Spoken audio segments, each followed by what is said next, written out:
ഇന്ന് തന്നെ ഡൗൺലോഡ് ചെയ്യൂ. കാണൂ നിങ്ങളുടെ ഫേവറേറ്റ് ഷോസ്. ഹലോ, എന്താ ചെയ്യുന്ന ഇത്രയും വൈകിയത്? എന്റെ കയ്യിൽ കുഴപ്പമുണ്ടല്ലോ മണിയണ്ട. വീട് വിട്ടിറങ്ങിയവരെ കണ്ടുപിടിക്കണ്ടേ? വാ വാ.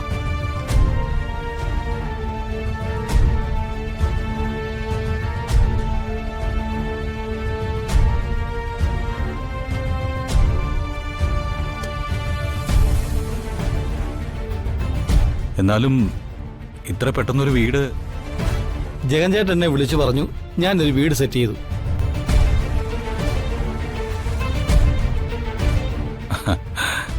എന്റെ വകയിലൊരു കൊച്ചച്ഛന്റെ വീടായത്. പുള്ളിക്കാരൻ പുതിയ വീട് വെച്ചപ്പോ ഇവിടുന്ന് താമസം മാറി. പഴയ വീട് പൊളിക്കാൻ കൊച്ചച്ഛന്റെ മനസ്സ് വന്നില്ല. ഒരു സെന്റിമെന്റ്സ്. ജഗൻ ചേട്ടൻ വിളിച്ചു പറഞ്ഞപ്പോ കൊച്ചച്ഛനെ കാര്യങ്ങൾ പറഞ്ഞു മനസ്സിലാക്കി താക്കോലും വാങ്ങി. താക്കോല്.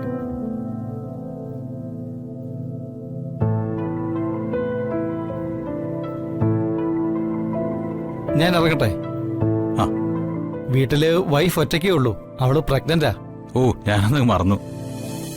ഏതായാലും വലിയ ഉപകാരം. ഒരുപാട് നന്ദിയുണ്ട്.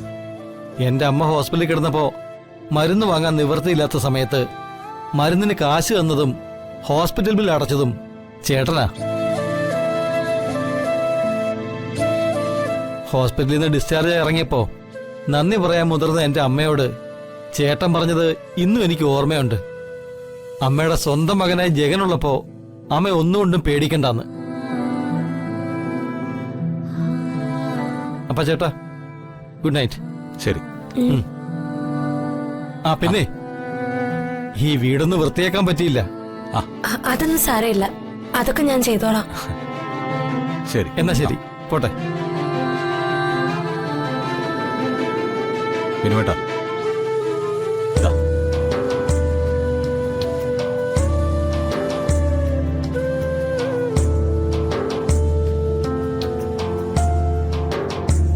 ഇനിയാണ് നിങ്ങൾ സന്തോഷമായിട്ട് നിങ്ങളുടേതായ ഒരു ജീവിതം തുടങ്ങേണ്ടത്.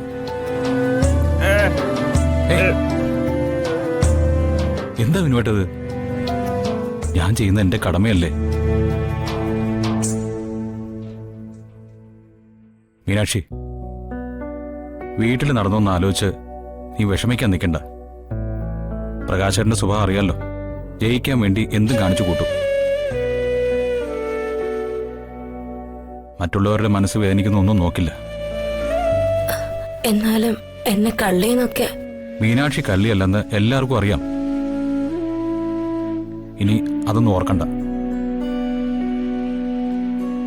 മീനാക്ഷി ചന്ദ്രികമ്മയുടെ മക്കളാണല്ലോ എന്നോർത്ത് ക്ഷമിച്ചേക്ക്. എല്ലാം എന്റെ സമയദോഷം കൊണ്ട് സംഭവിച്ചതാ. പാവം, ഇപ്പോ വിനുവേട്ടനും കൂടെ പെരുവഴിയില്ലേ. എന്താ മീനാക്ഷി ഇങ്ങനെ? ഞങ്ങളുടെ വിനുവേട്ടൻ ഇനിയാണ് ജീവിക്കാൻ പോകുന്നത്.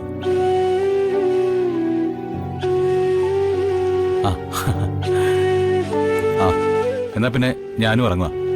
ശരി.